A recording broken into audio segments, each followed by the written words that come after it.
សេចក្តីជូនដំណឹងស្តីពីការផ្ដល់ការទទួលស្គាល់ក្រុមមេធាវីនិងមេធាវីផ្ដល់សេវាផ្នែកច្បាប់ក្នុងវិស័យមូលបត្រនាយកតកមូលបត្រកម្ពុជា NOMOK មានកិត្តិយសសូមជម្រាបជូនដំណឹងដល់ក្រុមហ៊ុនពាក់ព័ន្ធក្នុងវិស័យមូលបត្រនិងសាធារណជនទាំងអស់ជ្រាបថា NOMOK បានសម្រេចផ្ដល់ការទទួលស្គាល់ក្រុមមេធាវី LIM និងមេធាវីចំនួន2រូបរបស់ក្រុមមេធាវីដើម្បីផ្ដល់សេវាផ្នែកច្បាប់ក្នុងវិស័យមូលបត្រគិតមកដល់ពេលបច្ចុប្បន្ននេះក្រុមហ៊ុនការិយាល័យក្រុមមេធាវីដែលទទួលបានការទទួលស្គាល់ពី NOMOK មានចំនួន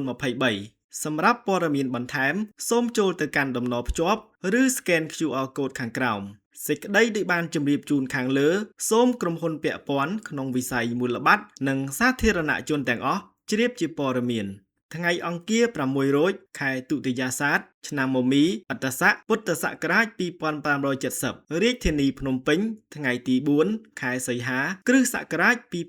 2026នាយកតកមូលបត្រកម្ពុជា